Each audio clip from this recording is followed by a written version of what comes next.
ਆ ਦੇਖੋ ਜੀ, ਆਏਗਾ ਸਾਡਾ ਵਿੰਦਰ ਪਲਾਸ ਦੀ ਆ ਟਿਪ ਹੈਗੀ ਹੈ ਜੀ।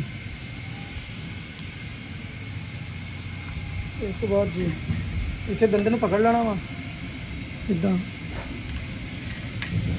ਅਸੀਂ 4 ਦੰਦੇ ਛੱਡ ਕੇ 3 ਦੰਦੇ ਛੱਡ ਕੇ ਚੌਥੇ ਦੰਦੇ ਨੂੰ ਦੀ ਵਿੰਦਰ ਲਾਈ ਦੀ ਹੈ ਜੀ।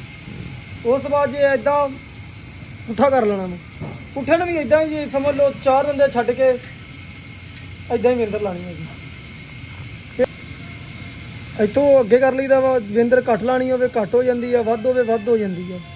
ਜਿੰਨੀ ਕੁ ਤੁਸੀਂ ਵਿੰਦਰ ਆਪਣੀ ਖੋਲ੍ਹਣੀ ਹੈਗੀ ਆ ਉਨੀ ਕੁ ਤੁਸੀਂ ਖੋਲ ਸਕਦੇ ਹੋ ਜੀ।